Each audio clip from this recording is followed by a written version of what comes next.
పశ్యేతాం పాండుపుత్రాణం ఆచార్య మహతిం చమూం వ్యూఢాం ద్రుపదపుత్రేణ తవ శిష్యేణ ధీమతా.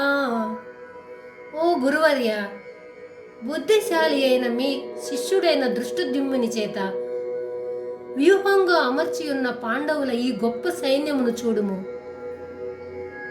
దుర్యోధనుడు రాజకీయ చతురత కలవాడు. కార్యమును సాధించటం కోసం రాజైన తానే దిగివచ్చి ఒక్క సేనానాయకుడితో మాట్లాడటమే కాకుండా ప్రతిపక్షంపై ద్రోణాచార్యునికి కోపం వచ్చే విధంగా కల్పించి చెప్పవచ్చును. ద్రుపదుని పుత్రుడు, అంతేకాకుండా మీ శిష్యుడుగా ఉన్నవాడే ప్రతిపక్షానికి నాయకుడిగా ఉండి మీపైనే కత్తిగట్టుచున్నాడని చెబుతూ ద్రోణాచార్యునికి తీవ్రమైన కోపాన్ని పుట్టిస్తున్నాడు. ప్రతిపక్షంలోనున్న నాయకులను గొప్పగా పొగిడితే స్వపక్షంలోనున్న నాయకునకు ఎదుటి వారిపై ప్రతీకారం పెరుగుతుందని దుర్యోధనుని ఆలోచన.